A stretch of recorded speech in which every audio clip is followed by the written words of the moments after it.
Today is the official start of the Jets off-season workout programs, the voluntary portion. But another Mock Draft Monday is in order here to talk all things New York Jets. No mock draft today, but we're going to be talking about a very important topic with our favorite draft analyst. Boy Green Daily starts now. I'm going to lose my gas-guard bananas. Boy Green Daily starts now. Zoinks! Boy Green Daily, Boy Green Daily, Boy Green Daily. Let's go!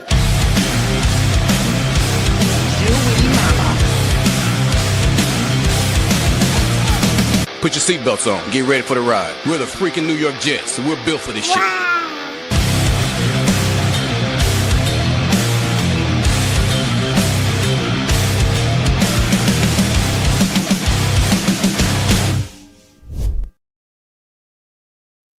What's going on, everybody? I'm Paul Eston Jr., a.k.a. Boy Green. I'm the New York Jets digital reporter for Heavy.com. Welcome to Boy Green Daily, a daily New York Jets video show, also available wherever you get your podcast. It is Monday, April 7th, baby. Again, the Jets and the New England Patriots and the Chicago Bears are all starting their offseason workout programs. When you have a rookie head coach, which the Jets have had a few of those over the years, you get to start out your workout programs 2 weeks earlier than everybody else. So that'll be a fascinating thing to watch. We'll be talking about that throughout the week. But today, we're going to be talking NFL draft. And everyone wants to talk about the prospects the Jets should draft. But equally as important is to know not who to draft. You know, the how-to dummy guide of who to avoid. And that's what we're going to find out on today's show, because we have Iron City Film, a.k.a. Drew Beatty, joining us here on the program from draftprofessors.com. He'll join us every Monday for the next month plus as we're talking draft and draft grades and everything else over the coming weeks. So let's bring him on the program right now. Good morning, Drew. Morning, Paul. How we doing? That's good. Welcome back, man. So I guess the first time didn't scare you. God bless. Pour one out. I appreciate that. Very nice. Yeah, absolutely. You know, I thought I was going to do the mock draft and I was going to hate it and get kicked off. But, you know, if we're good enough to come back for another week, that's all I can ask for. So. Which is beautiful. And like I said, I think this is a very important piece of the process, this very topic matter we're talking about Absolutely. now, because like I said, everyone, we do mock drafts and their favorites developing, and you see it in mock drafts. I just saw Zach Rosenblatt last week of The Athletic, who covers the Jets. He put out a 7-round mock draft, and it had a lot of the names you see, Armand Mebo, okay, Mason Taylor's, and all these consistent picks that are happening in all these different mock drafts. But again, it's important to know the list to avoid, and who better than Drew Beatty, who's been covering this draft extremely closely, as you do all these drafts. And I want to know. So we're going to throw some names out there, and we'll see how the chat responds to this activity. These are players either you're lower on than consensus, or just in general that you think the Jets should avoid, and you will explain your rationale for why that is. So without further ado, we could start wherever you'd like, Drew. Yeah. Well, I guess to go ahead and kick this thing off with a bang, there's been a lot of talk about Shadur kind of sliding and the Jets. I know they just signed Fields, but there's been talk about them taking a shot on a young quarterback that could slip right there. And if he does fall to 7, you know, I understand the thought process and the value behind taking, you know, this guy's the second quarterback in the draft on pretty much everybody's boards. You're a team that needs a contingency plan behind Justin Fields, maybe a guy that can sit and learn for a year. But for me, throughout this entire process, all the way from the very beginning of the Septembers, the Junes, like the very early summer scouting, I have never quite understood why people have Shadur this high. For most everybody on this list, like, it's not a drastic thing. I don't hate these players. I can fully understand why people like him. I just personally am a little bit lower. But Shadur is honestly the one I just can't quite wrap my head around. Did you watch the pro day throw, Drew? Did you watch the pro day throw? I did. Yeah. You know, the error was really tight coverage right there. And also, anybody using the patting the ball thing that we're talking about at the pro day here are not the reasons to dislike Shadur. We don't need to make up the fake pro day reasons that these people are coming up with. We're grasping at straws here. As a quick refresher, you know, I watched the whole season again yesterday from Shadur. I honestly, I don't get it. The main issues with him are, first of all, it's the arm talent. You know, that's been the big talking point throughout this whole process, is that he doesn't have the NFL level zip in his throws that he needs to have. But I think you can succeed at the NFL level. I don't think, like, when you look at all the top end guys, I think pretty much everybody but Joe Burrow does have that elite level arm talent. So there's clearly a link between that and success, but you can find success without it. But I think you have to be elite in all of the mental aspects of the game at quarterback if you don't have that bazooka on your shoulder, and he definitely doesn't. And people talk about him as this elite anticipatory thrower. He's a great processor. He can really play well in rhythm and structure. And I really don't see it. I think you work in an offense that's really kind of tailored to be extremely easy. Everything's predetermined.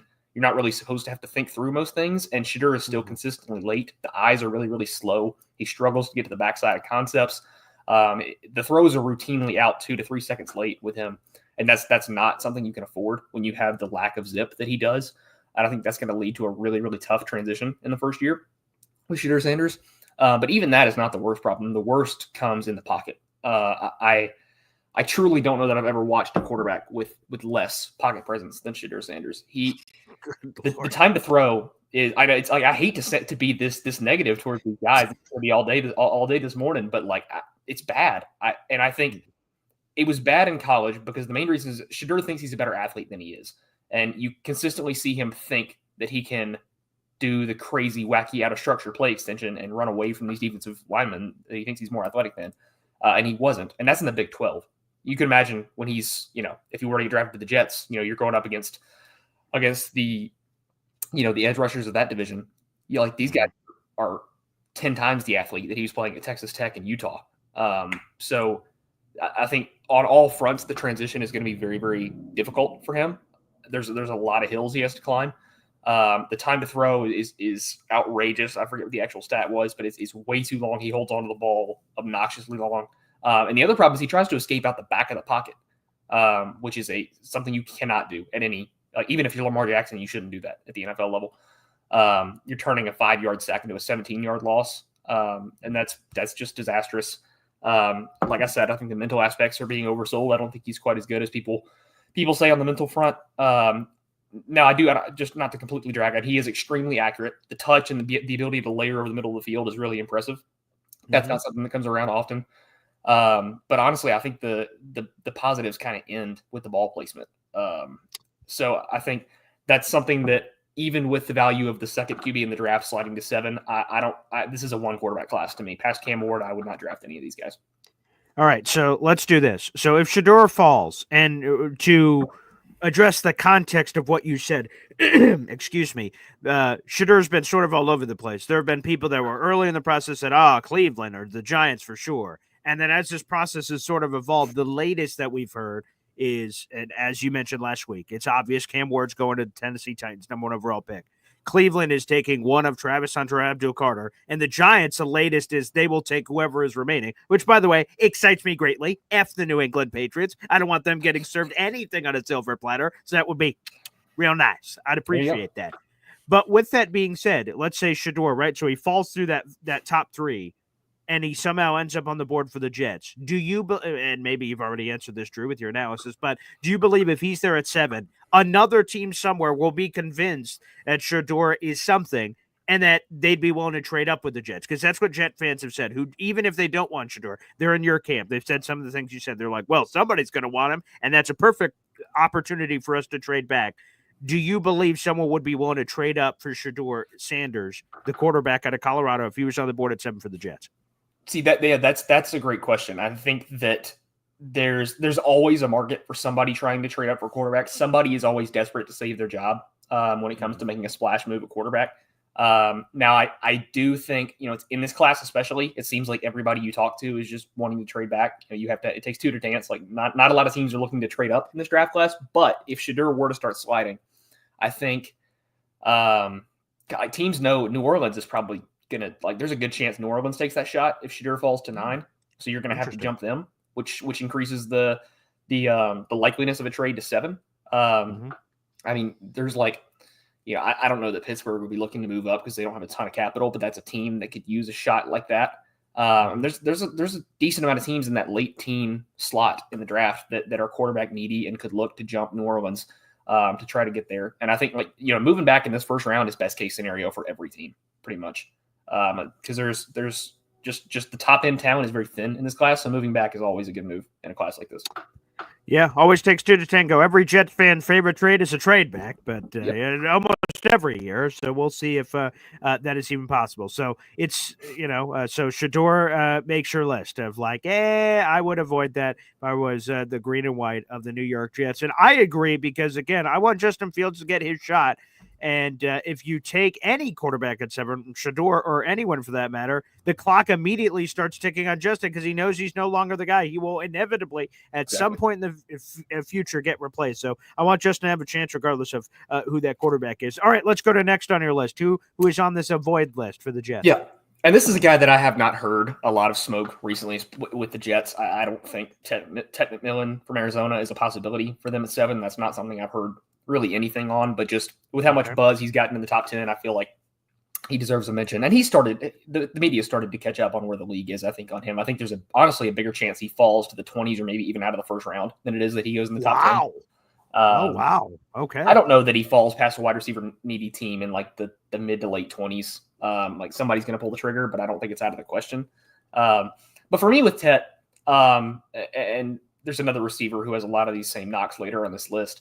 I think it's less that I like hate Ted as a player and more that I just don't think people fully understand what he is. People see that massive 6'5", 220 frame with the go-go gadget arms, the super crazy lanky arms that he uses at the catch point.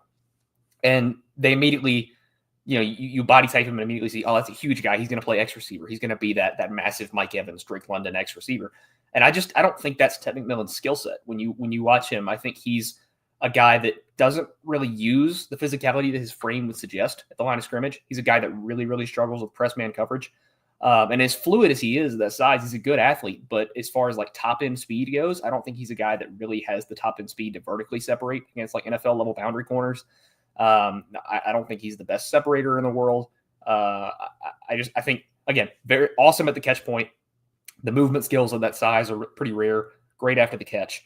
But I think his skill set suits a guy in the slot a lot more than it would a guy on the outside. I think he would make great big slot. But I think people that are immediately seeing that frame and placing him as an X receiver, I think it's not going to end very well if you put him on the boundary against these NFL level press corners. Because like you see guys in the Big 12 were in his chest every single week. And no DBs respected the vertical separation ability. Everybody was right on the line of scrimmage all day, every week. So I think I don't love taking a big slot in the top 10, just pure value wise of that position. And I think Tet can find a lot of success in that role, but I think people will see the big body and automatically think he's an X. And I just don't think he's going to find quite as much success as you'd like in that role.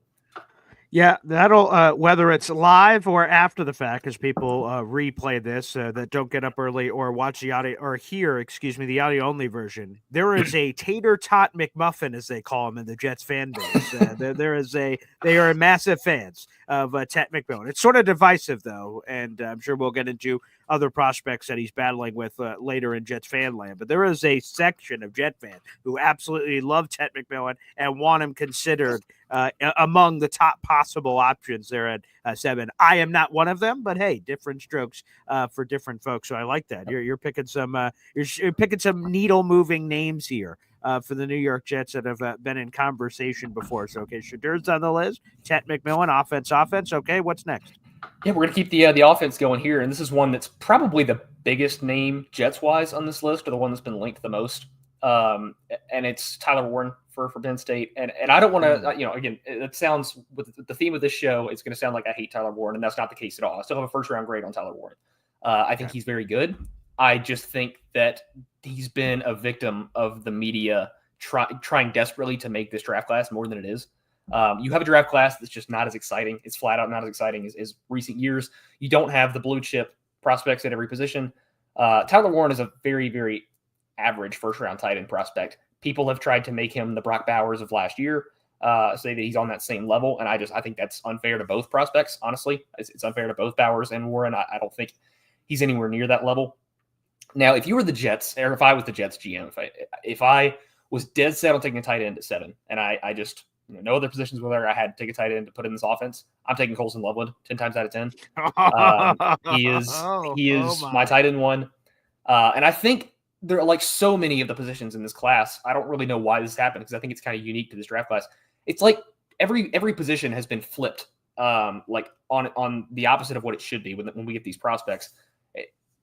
People have made Warren out to be this like this Rob Gronkowski inline tight end that's just a sixth offensive lineman, and he's a very good blocker. I don't want to say that he's not. But when you watch him in that Penn State offense, he played a lot more of that like Kyle Juszczyk like fullback role. He was not a traditional inline tight end for that offense. And then you look at Colston Loveland, who gets talked about as this pure slot receiver only. He can never block. You don't ever want him on the field inline on early downs. And like this guy was an inline tight end in a Jim Harbaugh offense. Like he was up there in Michigan blocking a lot more than he was running routes. I don't know where the narrative really got started that Loveland can't block or anything like that, because he's one of the better blockers in this class, period.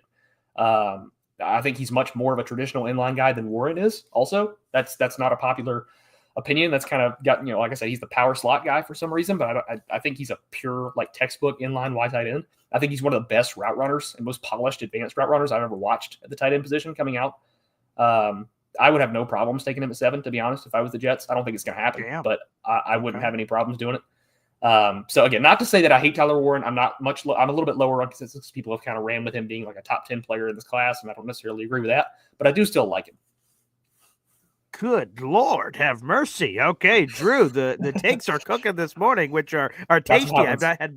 I've not had breakfast yet, so Colston. I've only heard one other person in the universe say what you just said, and I ran into it. I think it was Nate Tice was another one who's on the Colston Loveland train. Well, if I can be in the same sentence as Nate Tice, I'm happy with that. I can live there.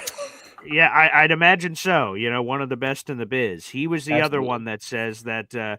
That again, you and him are the other ones I've heard with Loveland, even as a possibility at 7 of something that if you were running the shop, you were running the operation, that you would do. By the way, we got 300 plus people in the room. Make sure you guys like the video, hit subscribe, baby, and booyah, that'll do it. A massive super chat coming in. I will address that in just a moment, because all your super chats and memberships coming through put you eligible for this, the perfect guy to be on the show for this giveaway. We have the Jets Draft giveaway spectacular, baby, here. The official Jets Draft hat, the official Jets Draft shirt, and one of the greatest movies of all time. Draft Day, baby, with Kevin Costner and Jennifer Gardner. All this is up for grabs. Again, you guys can continue to submit your raffle tickets through April 15th. On the 16th, we'll pick this winner and immediately ship it out to you, because I want you guys to hopefully have all of this wonderful gear for Draft Day itself. So again, you guys can continue to submit raffle tickets. Are $2.99 a piece. You can buy a Boy Green Coffee Club membership. You can give Boy Green Coffee Club memberships, or send in super chat questions for Drew, which we will get to at some point during the program. That's another creative way to get involved. And again, you get a raffle ticket for every $2.99 spent. And well, more than $2.99 was just spent here. Ace up 10, baby, with a $49.99 super chat. And every time we get a super chat, we hear from my beautiful daughter, Zariah Luna. Wow.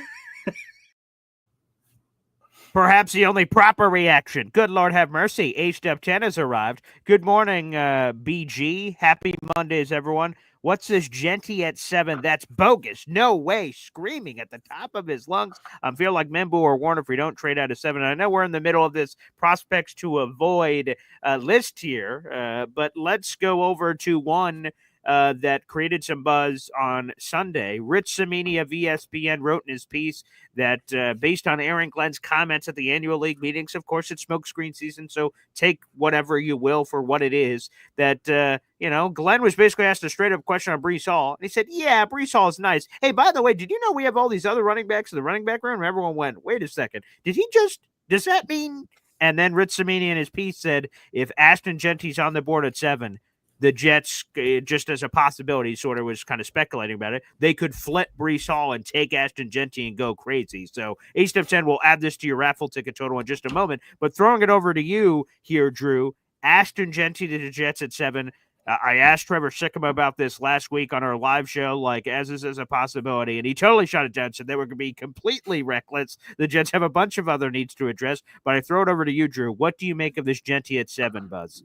Yeah, I think it's incredibly generous from Ace up 10. I think he's actually reading off my notes, because Ashton Genty was the next guy I had on my talking points list. Okay, wow, so yeah, beautiful. I imagine this was not very popular in the Jets space. People probably didn't like this very much when this report came out. Just little guessing. Back and forth. Yeah, okay. Some people were like kind of intrigued by the splash possibility because it would be sexy, and Breece Hall's heading into the last year of his deal. So there's some people that aren't as high on Breece. I think I kind of have to agree with Trevor. I don't. First of all, I don't Okay. think the smoke behind this is very real to begin with. Okay. But All right. I don't see any way that the Jets could take a shot like this at a guy at 7. And again, this is not me being low on Genty. Like, he's a top 4 player on my big board. I love Ashton Genty. I think he is this blue chip running back prospect that everyone's made him out to be. But I think that it takes a very, very, very specific situation to take a running back in the top 10. And I'm not sure there is a situation where you take a running back in the top 10, to be completely honest with you. But especially not where the Jets are right now. I think you have a lot of needs. You could always use more draft capital. I just think using your most premium pick in the draft on a running back with this roster, especially with how good Breece Hall has been. You got Braylon Allen. You have a great tandem, a really full running back room. I just really don't see a world where you can justify taking Ashton Genty at 7. Again, as good of a player as he is, there is just too much talent at other positions, especially ones that you need in this class, to take a guy like that at 7, in my opinion. Which, again, makes a lot of sense for all the reasons that you just said there on Genty. By the way, A-Step 10, you are now tied for first place. J-Boy and A-Step 10, 41 raffle tickets so far this month. Appreciated, A-Step. So, wow. And just real quick on this, I would just say on the Genty function, again, I think it'd be incredibly reckless. But boy, he's Aaron Glenn's coming from Lions land. You saw Jahmyr Gibbs over there. Let me ask you that real quick as we're talking about the super chat here from A-Step 10, $49.99. Appreciate it. How does Ashton Genty compare as a prospect coming out to Jahmyr Gibbs in your mind? For me, I mean, he's a lot higher for me. And I liked Gibbs coming out too. Who's higher? Genty is a lot. I had a second round grade on Gibbs, and I liked Gibbs a lot. Like, I wasn't like low on him by any means. But I think like Genty is probably the highest guy that I've ever graded at running back currently. So like he's wow. Okay. Yeah, I mean, I don't really think there is a weakness to his game, to be honest with you. You know, is he like the very top end athlete that Saquon was? No, but as far as like any other part of his game, I don't think you could find something that he's bad at. So he's currently sitting as the highest running back I've ever graded. Okay. Well, that's incredibly high praise, baby, as well. And then I'll squeeze in this last part of the question from A-Step 10. He's feeling like Membu or Warren if we don't trade out of 7. We just sort of heard your thoughts on Warren, but what about, I don't know if I'm spoiling any part of your list. Is Membu on your avoid list at all? He is not. I love Armand Membu. Okay. That's been my pick for the Jets at 7 for forever. So if he's there, I think that's a home run. But okay, beautiful. Thank you, A-Step 10, for that. And A-Step 10, you were, you tied for first place, and that was nice in our raffle tickets. But it unfortunately lasted all of 5 seconds because J-Boy just gifted 10-pack of Boy Green Coffee Club memberships here on the program. So sorry, A-Step 10. He immediately stole that away from you. That's rude. I'm crazy this morning. One of those kind of shows, Drew, and buckle your gosh darn seatbelt, pal. Is that it gets. I will also say this for people that are seeing the YouTube thumbnail picture that's just jumping in. I picked the players at random, to be honest. That I included on the thumbnail of potential players to avoid. And through, did you see the thumbnail, Drew? I didn't. Who do you have on there? This is phenomenal. So it makes it even more perfect. So I just put random players that I thought on in front of the Jets logo that I do. I put all these like canceled and X's over their face. Yeah.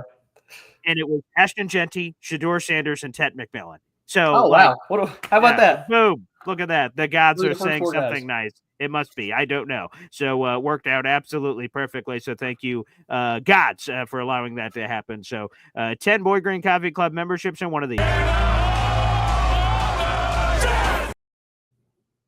These 10 new members to the Boy Green Coffee Club are Paul Sasaki Jr., Eric Rivera, Pat Rudy, Ref Fan, Vibrate Higher, Matt Coy, T. Rivera, James Rouse, and JoJo Townsell. You guys are now members to the Boy Green Coffee Club. And J-Boy with 51 raffle tickets so far this month. And good Lord have mercy. A-Step 10 again with another $49.99 super chat. Good Lord have mercy on my soul. What is going on this show? This is oh boy, it feels like I told you I think it's gonna one of these. Wow. A-Step 10 raffle baby, Taurus baby. Hey, Drew, this is an incredibly personal question. When's your birthday? November 28th. Okay, so what I'm not really good to the zodiac sign. So what are you? You're a what? Oh, I think is that Sagittarius? I'm pretty sure. Okay. What'd you say it was? I think it's Sagittarius, right? November 28th? No, November 8th you said it was? 28th. Oh, 20th. Okay, let me pull this up. November 28th. Yeah, see, zodiac signs. Isn't that what we're all doing here on the show? Oh, okay. There we That go. is. Well, I guess I'll learn. Sagittarius. You are Okay, right. there we Okay, go. there you go. I guess right. So beautiful. You're just snuck into the Sagittarius window. I know my boy Ace of 10 and myself. My birthday is in 19 days. I love celebrating it with the draft. Oh, there we See, are. that's why I think it's the football gods or somebody that I was born right on the draft. Oh, yeah. That normally Absolutely. the draft is someday around it. That's got to be like divine intervention or something. I'm not exactly sure, but good Lord have mercy. Ace up 10, another $49.99 super chat for this raffle. Terrific. We will get back to this, and I will add up the raffle tickets with my math as we continue to go through this program. But yes, I guess you're back in first place. This is a trading back and forth battle of some kind. Good Lord. We have 400 people in the room. Make sure you guys like the video, hit subscribe here on the channel. All righty, Drew. What an incredible detour. Who is next on the list? For me, this is probably the other most drastic difference between me and consensus compared to Shadur. And I think that's LSU's Will Campbell. And Will Campbell, we briefly talked about this before the show. I don't know that I've heard much about him to the Jets, smoke-wise, but I just feel like he's in that realm of possibility, somebody I needed to mention. First of all, I'll start off. I'm one of the people that sees Will Campbell as a guard. I think he would have a really, really hard time transitioning to the league at tackle. Then it really has nothing to do with the arm length. I'm not an arm length guy personally. I don't really care how long your arms are. For me, it's all about foot speed. Do you have the foot speed and the pocket range on the end to keep up with these NFL speed rushers? Are you going to give up the corner consistently? And I think you saw Will Campbell consistently lose to the outside. He gave up the outside shoulder. He didn't have the mirror or the foot speed to keep up with inside counter through the B gap. I think he's just a guy whose skill set immediately plugs into a guard at the NFL level. I don't think that he's the level of athlete that you need to stay outside. And I think the arm length certainly doesn't help with that problem. Again, I'm not somebody that sees short arms and just immediately puts somebody at guard, but I think when you combine it with the athletic limitations, he's probably somebody that does need to kick inside. And even at guard, he's a second-round player for me. I know that's pretty much everybody has him at first rounds. That's one of the less popular ones, but I just think this is a guy that gets talked about as this rock solid, super strong physical tackle. And I don't really see the play strength with him. I think the lower body strength is kind of lacking a lot of times. You see he lets guys into his frame way too easily. The hand usage is good. It's technically sound, but I think his hands can be late at times, and he really lets guys into his chest, and he doesn't have the lower body strength and the anchor to really reel that in. So you'll see, it's a miracle Garrett Nussmeier never tore his ACL this past year, the amount of times that Will Campbell got walked back into his own quarterback. And I think he's a great run blocker, very technically sound. He's a violent player, which I like. I'm not trying to say, again, I don't hate any of these guys. I'm just a little bit lower on Campbell. And it's just I don't think you can be that athletically limited and also not have the play strength to make up for it. And I think you can kind of patch a lot of those holes by putting him at guard, but I don't really see the hype around him as a first-round player for me. Yeah, and again, you mentioned it there. The wingspan, if he was to stay at offensive tackle, would be the shortest wingspan of an offensive tackle in at least 26 years, but it likely goes back further than that. That's just where the combine data sort of ends. And to me, this is me talking, and it goes to Bryce Young a couple years ago when you look at the height-weight combination and then the rarity of that. When I'm making, in that case, a first overall pick, or in the Jets' case, a top 10 pick, I just don't feel comfortable putting my job on the line saying this guy, I know it's never happened before, but hey, he's number one. This is where it cracks the list. That sort of rarity is just not something I would be willing to put my job security on. And when you blow a pick like that at quarterback or a left tackle, as you would have to if you're taking him that high, that's just not something I'm willing to do. And if he's going to be a guard as a top 4 pick, as a top 7 pick, that just seems nuts. So, yeah, I agree there. And like I said, we did throw that up. You guys can see that on a YouTube short. We'll put a couple more of those Trevor Sikkema YouTube shorts up. And I threw out the possibility of the Jets, because no one's been really talking about it, but Jets taking him at 7 saying, hey, buddy, learn right tackle. Similar to what we saw with Joe Alt. That happened last year at 5th overall, where he was longtime left tackle, Notre Dame, Golden Domer, and then the Chargers had him flip because of Rashawn Slater, which, by the way, makes a lot of sense. But Joe Alt, I thought, was the better player than who's the guy you got? Sorry to bring up bad memories. Who's he? What was it? Alabama? J.C. Latham. Yep. J.C. Latham. That was it. Yeah. I let's just say I had Joe Alt higher than J.C. Latham. So, but I wasn't sure, right? For the Chargers, are you going to make a guy do something he hasn't done before? Or are you just going to get the guy again? The conversation, I guess, this year is Armand Membu, Will Campbell. Although I understand you're differently than on Will Campbell, left tackle, right tackle. What do? Do you just do this thing that the guy's been doing, or to get him to convert? I guess you get him to convert if you think the player's just straight up better, like people thought for Joel last year. So interesting conversation. So Latham is a perfect example too with the foot speed thing. Is like Latham, when you look at him, like he is the wingspan, like he's way bigger than Will Campbell. He's got all the length, all the size you could want, and I still think he's a guard because the foot speed is that poor. And you saw him lose to speed all year long at his rookie season in Tennessee. That's why I'm such a purist when it comes to foot speed on tackles, because I think regardless of how big and long your arms are, if you don't have the foot speed to keep up with these speed guys, it's going to be really, really hard for you to succeed on the outside.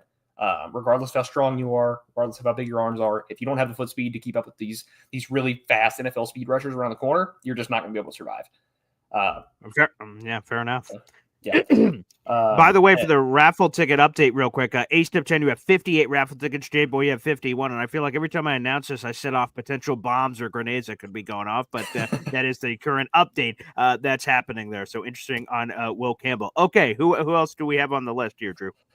Heading up next, this is not a guy that I've heard like often, but it's just something that I've seen one off a couple of times, and I feel like needs a quick mention. Is Kenneth Grant at 7. People have mentioned that a couple of times, and I think that is obscenely rich for my blood. I don't dislike Kenneth Grant. I think he's still like an early second round grade for me, but I think the talk about him in the top 10 is kind of crazy. Back to the Will Campbell thing too that I meant to mention. If you're a Jets fan, all the amazing people in here this morning, you should be rooting for the Patriots to take him at 4. That would be please. That's a home run. If they take Will Campbell at 4, you guys are all having a great time. But yeah, I think Kenneth Grant, I think he's a good player. I think he's going to be a good nose tackle for a long time in the league. But the top 10 talk with him is kind of crazy to me. If you're going to talk about taking a guy after Mason Graham at interior defensive line, I think it's got to be Derek Harmon. I still think it's a little bit too rich, not crazy. But yeah, the top 10 talk for Kenneth Grant is way too rich for me. Hey, not to beat up your boss and buddy, Jim Wickens, but I just joined him over the weekend. We did this huge show together, and he did a mock draft, or they did it together. Maybe, Drew, you might have been a part of it. Maybe I hope you weren't, based on everything you just said. But they did a mock where they took Kenneth Grant at 7th overall over Mason Graham. And I'm like, what in tarnation? And so we talked about that. You guys could see that or not see that if you don't want to. I totally understand why. The live show that was on Saturday morning. And I'm like, what the bleep? And so let me make sure I just clarify this because I think it's important for some of these prospects. Kenneth Grant seems to be a good example. So you say 7. What in the world are you doing? But at 42, where the Jets pick in the second round, if they took him there, you'd be more comfortable with that. Oh, that's a great pick. At 42, yeah, I think I had a hard time seeing him fall there, but that's a home run, in my opinion. Yeah. Okay, good. Like I said, I think sometimes that's important for clarity. Some prospects in general, and analysts just down on them. But 1st, 7th round doesn't matter, although I guess that would matter a little bit more. But you get the point that, like, depending on where they are, that changes the perspective. Some are just straight up. It doesn't matter where you pick them. You have the take on what they are. So that's interesting. Yeah, so I'm trying to do some rain dances over here. You said it's unlikely. No, Kenneth Grant, Emeka Buka. Those guys on my list. I'm trying to do weird rain dances to see if they fall to 42. We'll see if any of those rain dances are successful. But I like the I will say the Egbuka thing. I know he fell to them at 42 in whatever mock draft that was recently. Unfortunately, I think you can go ahead and put that hope down. I think Egbuka is. I think there's a shot if you don't count Travis Hunter as a receiver. I think there's a shot Egbuka could be the first receiver off the board. Good Lord! The NFL is way, way, way higher than anybody in draft media is on Egbuka. To my knowledge, he has aced the interview process. NFL teams are in love with this guy. He's so cerebral. He's gone in on the whiteboard and just killed it everywhere. So I think it's probably between him and Matthew Golden for the first guy off the board, and I think they're both first, like surefire first rounders.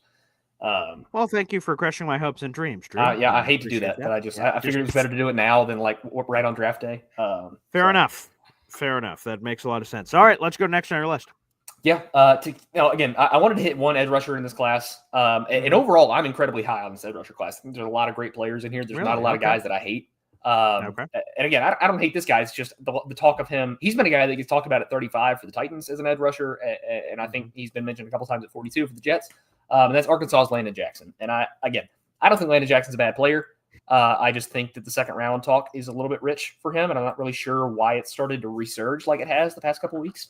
For me, Landon Jackson, I think, is you got to be like edge rushers in this class. you can be one-dimensional as an edge rusher. Tons of guys live being one-dimensional as edge rushers. You can be a one-trick pony, but your one trick better be really, really, really good to succeed that way.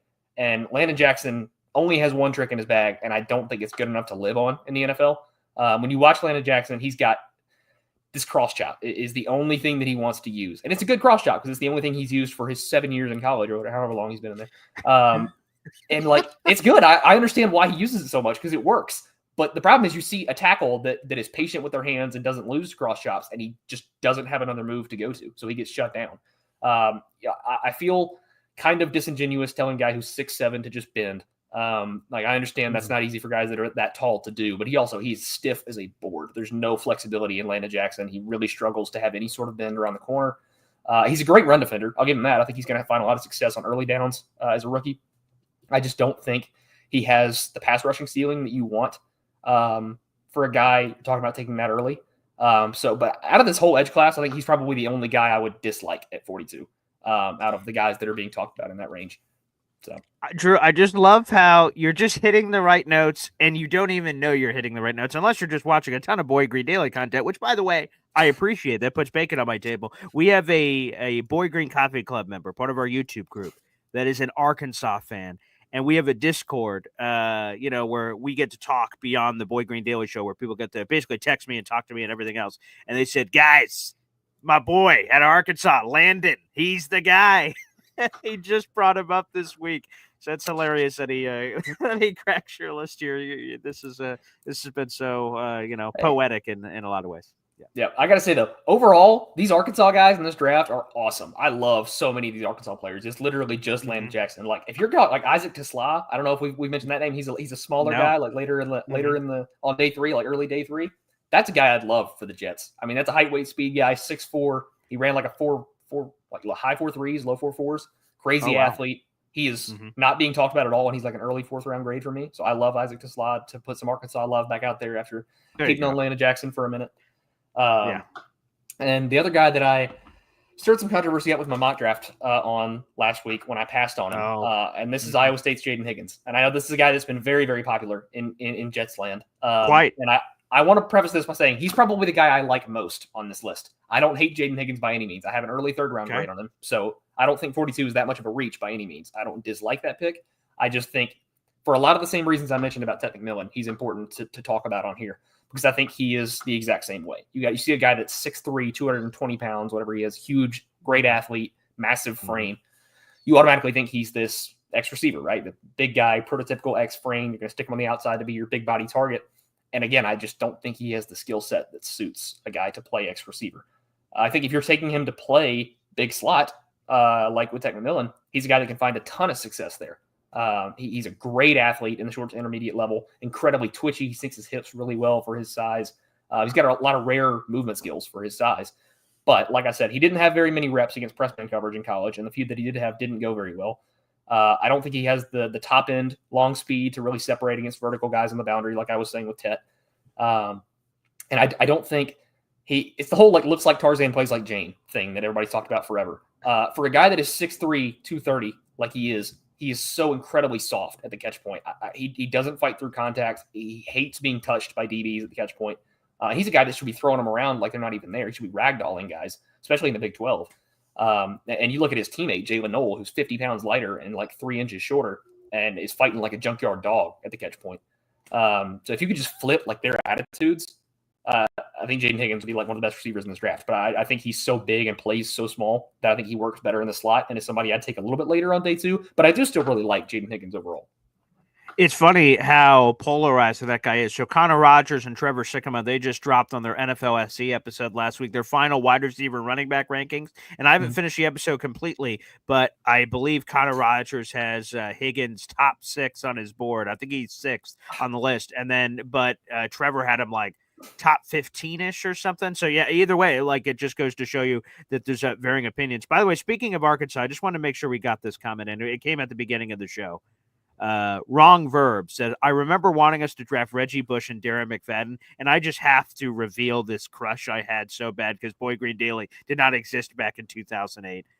I wanted Darren McFadden so bleeping bad out of Arkansas. That year, we ended up, unfortunately, with Vernon Gholston, who's one of the biggest draft busts of all time. But Darren McFadden went 4th overall, a couple picks earlier to the Raiders. And oh my God, did I want Darren McFadden? So I tried to will it into existence. Again, rain dances that were unsuccessful back, 17 years ago?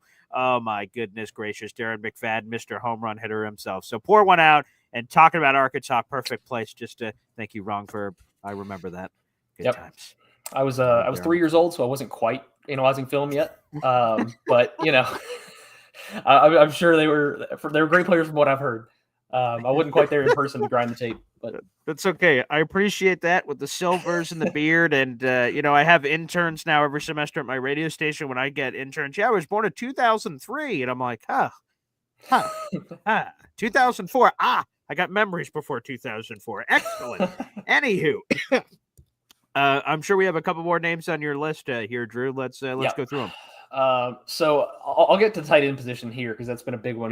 We've already talked about Tyler Warren. I want to hit 2 more guys on this list that have been popular mentions for the Jets. First is Harold Fannin, and I think I briefly touched on him during our mock draft last week. Fannin is another guy that I've been extremely low on through this whole process. People talk about him as like a mid-second round pick, and he's been a 5th round guy pretty comfortably for me for a while. I think it's a lot of the same problems you have with like Tez Johnson. You cannot survive as small and slow in the NFL. That's a really bad combination. You have to pick one of those two to be. And I think Harold Fannin is a guy that is going to play that H-back big slot, almost never going to be an inline blocker because he, I think if you want him to get out in space and block a DB and track one of those guys, maybe a small linebacker, like a 230-pound backer, he probably can find success there. He's not a terrible blocker in that way. He just purely does not have the size to function as a guy who can crash down on 5 techs and really work and put in like heavy work as an inline blocker. He's never going to play that role. He's going to be a lot more to that. Kyle Juszczyk is the one you always compare these guys to that are going to play that flex kind of H-back role rather than a traditional tight end role. And I think I understand why people like him. You see the 1,800 yards, the crazy, like historic best tight end season in college football history. And it was great, but you watch the tape and almost none of it was earned production. A lot of it was just free yards. And he's good after the catch. He's great with the ball in his hands. I'll give him credit for that. But that's about where the positives end for me. I think for a guy that small, he's incredibly stiff. He doesn't move very well. He doesn't change directions at all. He really, really skids to a stop when he's sinking his hips on stop routes. I don't think he's as good of a separator as he should be for 240 pounds. I don't think he's very big at the catch point either for a guy who's going to be playing that big slot H-back role. And again, if he's there on like late day 3, if the NFL's lower on him, I think that's a shot you take, 100%. But for a guy who's being talked about in the 2nd or 3rd round, I just think that's a way, way, way too rich for me. And that's probably not a guy I would feel comfortable taking a risk on. Okay, beautiful. He's a polarizing prospect. We have a few of those fans. I think 3 siblings is a big Harold Fannin Jr. guy. So sorry, pal. Drew is trying to equally disappoint all of you, and he's doing a great job. So, exactly. Drew, next. Not making any friends this morning. And I'm definitely not going to with this one because this is a really popular name in Jet space, and that's LSU's Mason Taylor. Mason Taylor has been the guy that I have had to be the antagonist on throughout this whole class. And for me, it's weird because like I'm an upside projection guy. I have no problem drafting guys based on projection. But I think there is just too much projection involved with Mason Taylor for me to draft him because when you look at how LSU's offense used him, it was like there's nothing translatable about that to the NFL. His route tree consisted of about 3 things, and almost none of them are going to be the stuff he's running at an NFL playbook. I think he's a good inline blocker. He's at least willing. I don't know how great he's going to be at the NFL level, but he's like willing to go in line. He has the skill set to develop as a blocker. And I think he's a really good athlete. He didn't test very well, but I thought on tape he was one of the better movers at tight end in this class. But I don't think he was a guy you got to saw or got to see like run a full route tree. Again, it was incredibly limited. He didn't get a lot of man coverage looks. So you don't really know where he is as a separator. I didn't think he got in and out of his breaks very well. I thought he wasted a lot of movement. The footwork wasn't very good, not where you'd like it to be. Pretty lackluster with the ball in his hands, which I think is important for tight ends. I don't think he was very good after the catch. And again, this is a guy I've got like an early day 3 grade on. So if you're taking him in the 3rd round, I don't hate that at all. But I think he's a guy that's getting talked about as like a top 50 player at this point. Teams are apparently really high on him. I just don't quite see it. I don't think the stuff on the LSU tape was quite translatable enough for me to warrant taking him that high. But I know that's one I'm probably most in the majority or most in the minority in on this list. Yeah, Jordan Reed, ESPN NFL draft analyst, another good friend of the show. They've been doing like kind of these ESPN articles where everyone kind of contributes at ESPN, right? The person that's responsible for covering the Jets, Rich Cimini, puts in a little nugget, and they put out all these kind of profiles all the time, like once a week.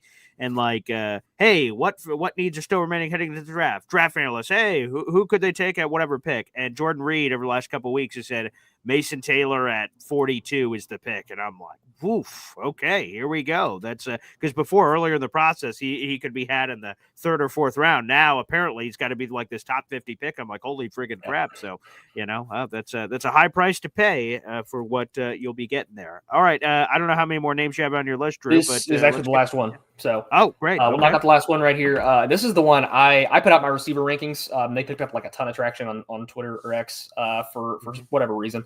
And I have Trey Harris as my wide receiver 16. And that's been a guy that's been talked about a lot in the second round at 42 for the Jets. People really didn't like that one. And I understand why. Like, he was incredibly productive at Ole Miss. He's like the box scores look incredible. He was, triple digit receiver week in, week out. But again, much like Harold Fannin, you watch the tape and almost all of it was just free yards. Nobody ever challenged Trey Harris. And this is another thing, like I was saying with Mason Taylor, is there's like there might not be a prospect with more projection involved than Trey Harris in this draft. Because again, I watched this guy's most of his season yesterday to really refresh on him. And I think out of the entire 2024 Ole Miss season, I saw Trey Harris get pressed twice, 2 reps out of the entire season. Wow. And both reps were actually bail reps. So nobody actually tried to give him a punch at the line. So you've got a guy who's going to have a major shock when he gets to the NFL, and corners are actually going to press him and challenge him at the line of scrimmage. And you're flying blind here. You've never seen this guy gets pressed. You don't know what kind of release package he has. You don't know how he handles physicality. So that's something that I'm really not comfortable taking a shot on when you have a guy playing X, when you just truly have no idea how he's going to respond to press coverage. Also, I think I maybe saw like 10 or 15 reps against man coverage the entire season. Just to put into perspective how non-translatable this Ole Miss offense is. They saw soft zone coverage the entire year. Trey Harris had about a 10 to 12 yard cushion against every single defense he played. And that's because his route tree consisted of 3-yard hitches pretty much only. That was the only route he ran. Of course, you're getting 12 yards a catch because you've got 20 yards of cushion on the DB and you're running a 3-yard hitch. So I think the route tree, he ran about 3 routes, none of which you're going to be running a lot in the NFL. You never saw him get to separate against press man coverage. Or just man coverage in general. So you have no idea what kind of separator he is. You don't know how he responds to physicality at the line of scrimmage. But he's a great mover at 6'3". He's incredibly physical at the catch point. I think he does one of the best trackers of the ball in this class. He has like a 6th sense. He always knows where the football is, which is pretty rare. It's an intangible trait that a lot of receivers don't have. I think he is a body catcher too. He's not a guy that will extend his arms and hands catch at the catch point, which is a pet peeve of mine. I think he's just a guy that always wants to, like the Quentin Johnston a couple of years ago, where they just refuse to extend. Oh, yes. They have a massive lanky frame. And they just refuse to actually go out there and get the ball. They just want to hit him in the chest, which is weird for a guy that physical, because he does a good job of like playing basketball and boxing guys out, but he just doesn't get it. He does the first half and not finishes. So again, I think Trey Harris has a very high ceiling. He could be a guy that turns out to be something, because he's awesome with the ball in his hands too. I mean, he's just dribbling defensive backs after the catch constantly all over his tape. But just for a guy who never saw press man coverage, who never saw man coverage in general, you have no idea what he is as a separator. That's a guy that I would need to take a little bit later. Fair enough. Wow. A ton of juicy takes from Drew. I didn't have to push him far for him to start spilling his juicy draft guts all over the table. It's terrific. So we have 500 people in the room. Like the video, hit subscribe. That's a free way to contribute. Again, shout out to A-Step10 with $100 of super chats today. You're a legend, That's pal. awesome. And J-Boy for jumping on the train too. Toot. Appreciate you. Let's do this trepidatiously. We open up the phone lines. Share your gospel, people, and we'll see what the bleep happens. If you'd like to call in, that is youtube.com/boygreen25. We'll take some callers and end the show. Here we go. Boy Green Daily, Boy Green Daily, Boy Green Daily. Talking Jets football, man. Boy Green Daily, Boy Green Daily, Boy Green Daily.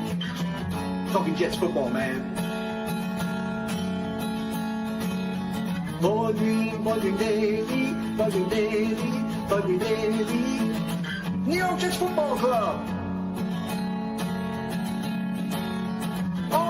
defense, special teams. Watch Jets football with Boy Green. J-E-T-S. Jets, Jets, Jets. Let's go.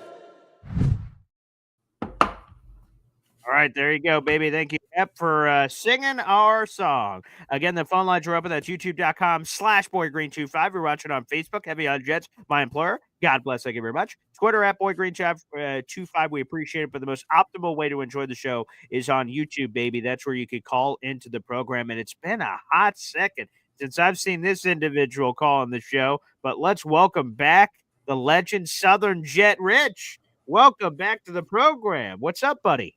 Hey, good morning. Yeah, I had to wake up. Well, Yeah. Hey, I've been saying for a month, I'm getting a lot of shit for it, but and then I guess Samini wrote something yesterday, but Brees Hall is not really pro Jet. I mean, if you've noticed over his tenure here, a lot of tweets have been deleted. He's walking. I'm telling you, he's going to leave, and he's hurt a lot. And I don't want Genty. I think we ought to take the lineman, but I would trade my second rounder back into the first for Hampton. Oh, Marion And Hampton, North Carolina. Okay. All right. that's the approach I would take, because now you got him on the rookie deal. Mhm. He's a three down back. You've now simulated the Detroit scheme with Montgomery and Gibbs. And, I don't think Brees is, I have zero faith that he wants to stay here, and it's just too many red flags with all these tweets and, that he deletes 5 minutes later, crapping on the Jets and stuff. So, and Hampton, to me, is the best running back in the draft. He's a three down back. And I think he fits the system perfect for what the Detroit scheme does, because that's what we're going to copy. And the only wrinkle that I don't know how they're going to do is with the Detroit scheme is that wasn't a running quarterback, didn't run in that scheme. We've now got a running quarterback. So there's going to be some wrinkles there. But I think that's the way the Jets ought to go. Beautiful. Well, Southern Jet, let me throw that over to Drew here. Thanks for the call. So first off, let's do the Amari and Hampton piece. What is his range? Where does he go? Because I've seen him popular to Denver, and I've seen the people that get freaky. I don't know if I've consistently seen him above Genty, but I've seen people kind of like float like that's the surprise you could see of him a lot earlier. What's the real answer there? I think there's been a lot of smoke recently about 10 to the Bears, which is I don't know if that actually happens, but okay. Ben Johnson clearly hates DeAndre Swift and just wants to get him out of there. I still don't know if the Bears can pull that trigger because their edge room is so thin and you have a great top end edge class. I don't think he gets past 20 if he falls to the Broncos. I think they probably pull the trigger on that. Dallas at 12, I guess you got to throw in the mix too. Dallas probably there too. I think they're probably their offensive line has so many holes. They're probably going to have to go there, I would imagine, or maybe like Jihad Campbell if he falls there. But yeah, Rich has a great point. I meant to bring this up when I talked about Genty. Even if you're not now, again, I don't think the gap between Amarian Hampton and Genty is that big. I think Amarian Hampton is a great player. My comp for him for most of this class has just been like a battering ram with a jet engine strapped to the back. He is an absurd, like supercharged athlete who just wants to bowl people over. He's not creative at all. He's never going to make you miss, but he's going to run through your rib cage. So Amarian Hampton is awesome. Whether or not you trade now, again, I don't know if you really want to give up draft capital and move back into the first for a running back, just positional value wise. But I think Rich makes a great point about, Brees Hall probably not being the future and taking a running back somewhere in this class. And to be honest with you, I think probably every single team in the NFL should be taking at least one running back in this draft class or getting one as a UDFA because there's probably like 30, 35 draftable running backs in this class, which is crazy to say out loud, but it's that good of a class. And I think, especially for a team with like the Jets who needs a future guy, if Braylon Allen is not going to step into that one role, you need like a 1B or 1A.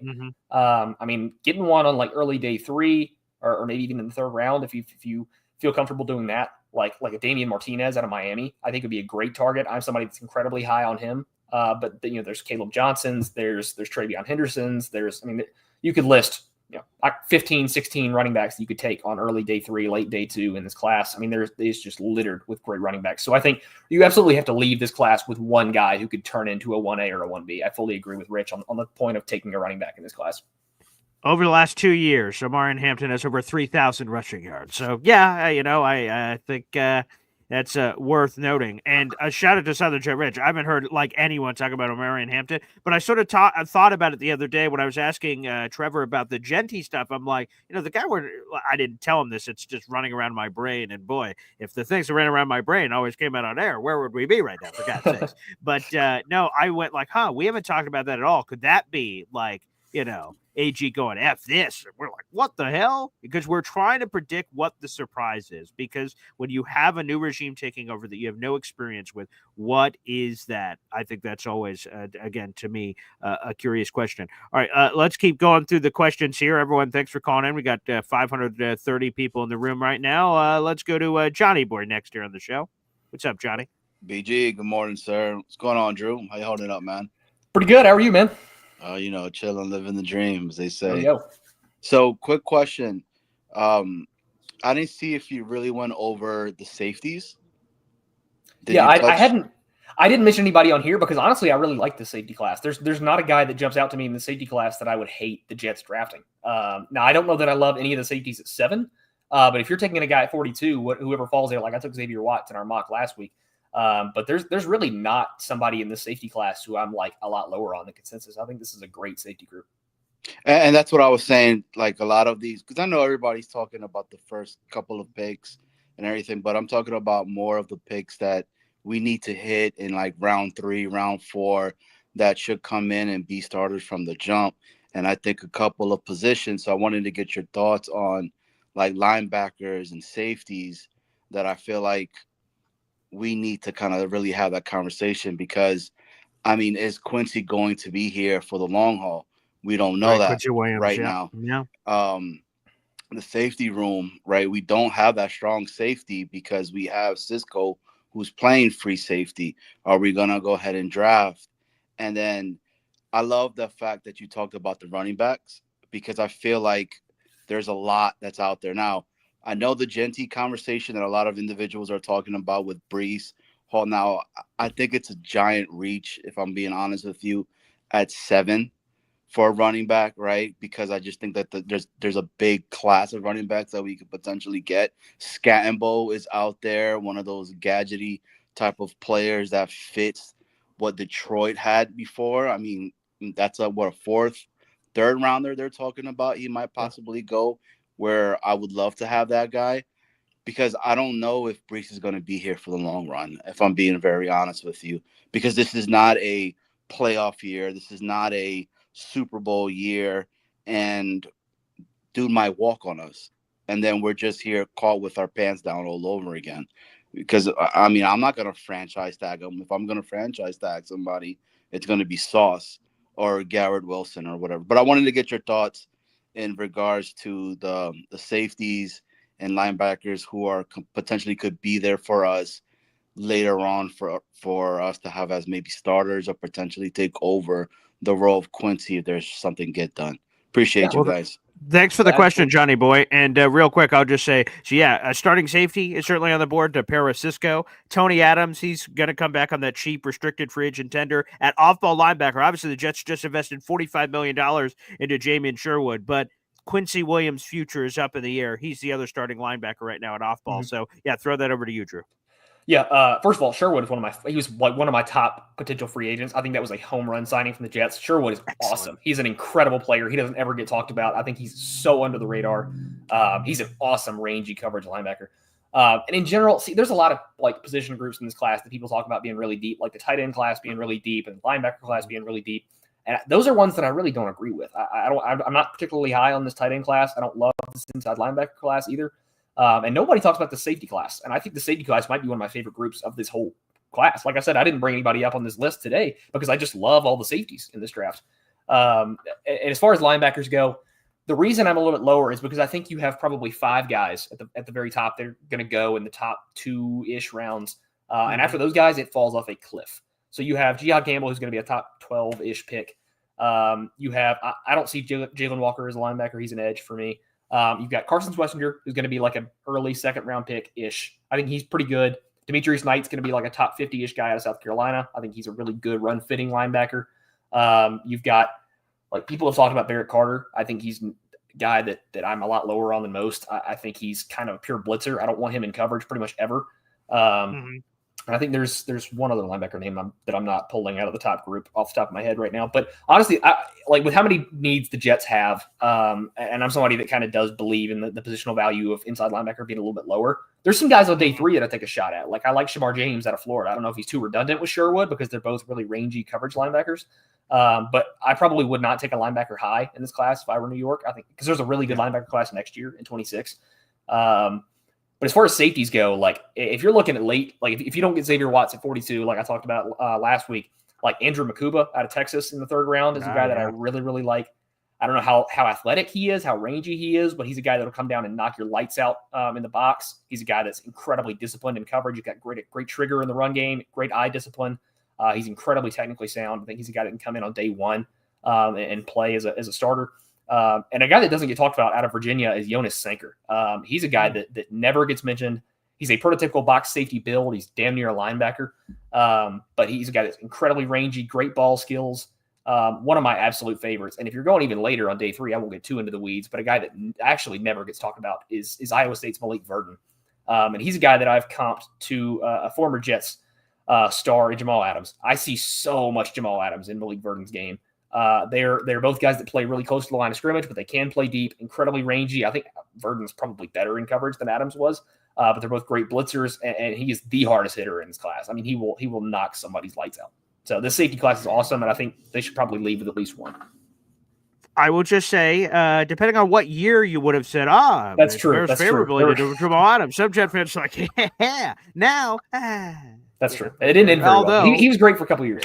He was an all-pro, and he delivered Elijah Tucker and Garrett Wilson to the Jets. So God bless. Thank you, Jamal Adams from Beyond the Grave. Also, I see this caller is no longer on hold, but I know you're obviously working right now. But A-Step 10, shout out to you. It looks like I don't want to spoil the surprise. It looks like you're at a very special location today. So A-Step 10, whenever you hop back on the phone lines, I'll get you back on. I see that you're working and doing this at the same time. Way to multitask, baby. Way to have your priorities straight, A-Step 10. I appreciate you. I can clearly see you're at your job, but whenever you get a chance to hop back on, I'll get you on the program. But let's go back to the phone lines. We got Hep here on the show. What's up, Hep? Hey, fellas. Hey, Paul. I was just curious. Do you see any scenario where the Jets are trading back, trading that 7 spot back? Let me throw that over to you, Drew. Any chance for a trade back scenario? It's like we were talking about earlier with Shadur Sanders. Like, this is a class where everybody wants to trade back. I think you're probably your best bet is Shadur sliding out of that top 3 and a team really getting desperate and wanting to jump New Orleans to get a quarterback there. There's a lot of desperate teams in that mid to late teens that really need a quarterback and they're trying to save their jobs and they need a splash move there. I think that's probably a big scenario. Now, another one I didn't talk about earlier that's picked up a lot of steam is somebody jumping for Jalen Walker out of Georgia. Because the Panthers are going to take him if he's there at 8. And there's a lot of smoke about teams that really like him. He's like my 5th overall player on my big board. I love Jalen Walker. And there's a lot of teams that would like to jump Carolina. So I think for all the teams that are screaming about trading back, I think the Jets probably have one of the more interesting value markets for a team that actually has a shot. I was hoping because I like Matthew Golden. I was hoping to trade back, pick up Golden. Well, how far back do you think he's going to go? That's a tough one. Draft trades are so unpredictable. It's really, really tough. Especially the receivers too are so tough to gauge in this class because I think you have Dallas as the first contender to take one at 12, and they probably don't go again until the 20s because that mid-teens is just a stretch that doesn't need receiver. So the way the receivers fall is going to be really, really interesting to see in this class. But again, it depends on who's moving up and who they're moving up for. They can just be really, really unpredictable. But I think if you're moving back, there's going to be a really great receiver in range. If it's not Matthew Golden, it could be Egbuka. It could be, Luther Burden if the character concerns check out. But there's going to be somebody there. Awesome. Thanks, fellas. Yeah, thanks for the call, Hep. I appreciate you. Yeah. Yeah, he is a big Matthew Golden guy. So I'm glad we're finally able to answer that question. He's been wondering about Golden for some time. So shout out to him. All right, next on the phone lines, let's keep them coming. Again, we got 600 people now in the room. Like the video, hit subscribe, baby. Show your support and keep sending in all your super chat questions and memberships. Great. Up next, EZ, our OC here on the show. What's up, EZ? Hey, good morning, guys. Good morning.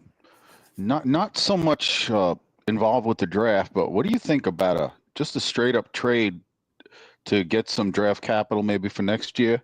Maybe we could trade, Brees Hall to Dallas for maybe considerations next year. Sure. And then or maybe like trade him maybe for like a third round pick or something and considerations for next year. Or if there's someone on Dallas that we need to fill a hole, trade Brees for that.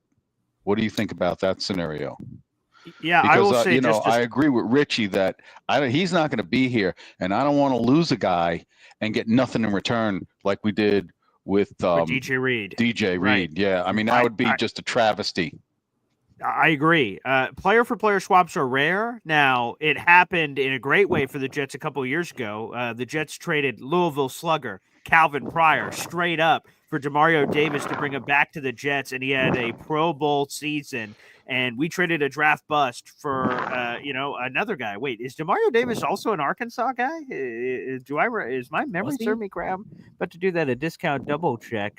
Oh my God, Arkansas State. Okay, so close enough. But wow, that's so weird. We're getting all this Arkansas love. Shout out to Bubble Badshot, wherever you are. But no, that was a great player for player swap that worked out great for the Jets. He was there for a year, and then he left the team. We didn't sign him to the money he wanted, so he goes to New Orleans, and he's been a star for the Saints forever.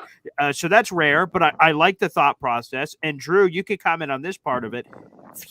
So draft picks now are worth X, but aren't picks in future years by team standards worth less in theory? Because they're like, for instance, if I traded for a second round pick this year versus trading for a second round pick next year's second round pick is less in value. It's not as valuable as the is current that right, one. Drew? Yeah, is that right? Yes. Drew? Yeah. It's okay. You usually take a bit of a hit. Like I would say, like ballpark. It's not an exact science, but like a third this year is probably equal to a second next year. You usually adjust by about around roughly. So yeah. And I think as far as Brees Hall goes, I don't think you're probably going to get quite the return you want on a running back who's already got mileage on the tracks and is nearing a contract year. Now, I think you can probably get something for him. Like you were trading Dallas, you're probably looking at like maybe a third. Third is probably a little too rich. Like maybe a fourth, because I think Brees is a good player. But like I said, the league has shown they don't value running backs past the first contract. And a guy coming up on a contract year, you probably can get something. So I agree that you get something before he goes and walks for free in free agency. But yeah, that's coming up on a contract year at a non-valuable position. Probably not the draft capital you would want, but it is something compared to just walking. Well, I'm talking about possibly getting like maybe a linebacker or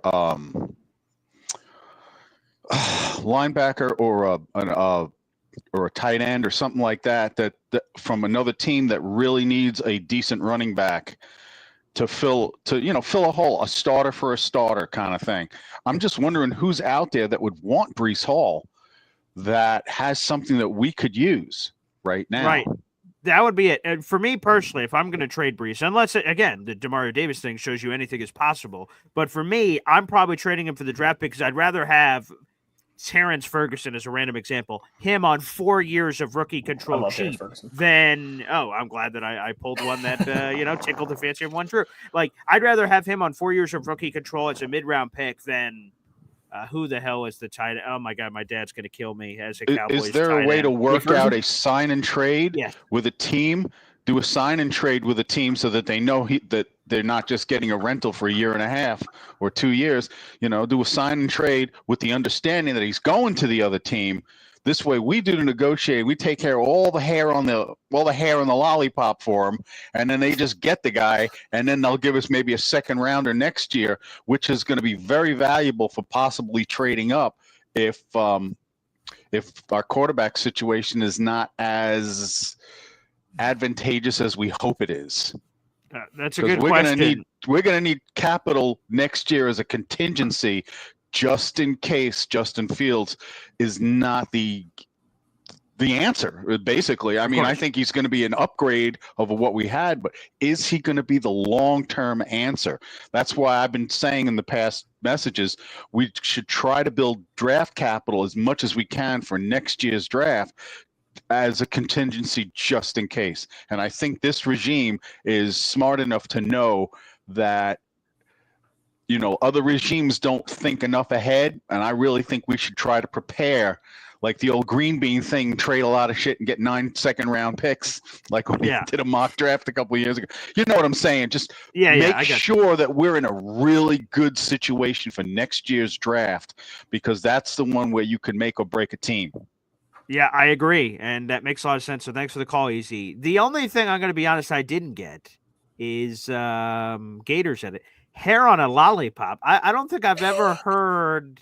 That's a new one.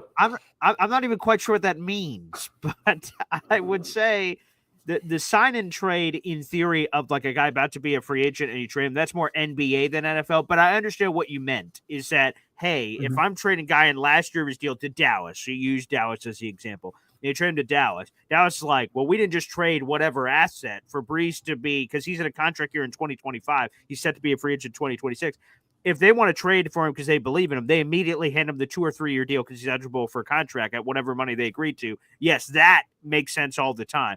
Speaking of Jamal Adams, that's where Seattle messed up. Maybe giving up 2 first-round picks for Jamal Adams also messed up. But specifically the messing up was they traded for Jamal. They did not give him the extension immediately. Jamal knew they just gave up 2 first-round picks for him, so he said, oh, all the leverage is me. And because you didn't pay me immediately as part of the trade, I have the leverage. You'll have to pay me whatever I say, which ultimately ended up being the highest paid safety in football. So it normally behooves team. Now, Brees Hall is in a much different category than Jamal at the time. Jamal was an all-pro. But in theory, that makes a lot of sense. Again, will someone be willing to trade for Brees with the immediate extension conversation? That I'm less certain on. But interesting, though. I like the creative roster building here. We have a super chat coming in here, Drew. This is from Ron Weiss. So nice, you got to say it twice, baby. Wow. And $4.99 super chat. Thank you so much, Ron. Morning, guys. As a Rutgers fan, I was wondering where Kyle Manungai will go. Have a great day. I don't think anyone else has picked up on this nickname back from, oh my God, his name's going to escape me now. But his first name was Doug. He was the muscle hamster from Doug. Martin. My thank you, Doug Martin. Yeah, the muscle hamster is how I see Kyle Manungai.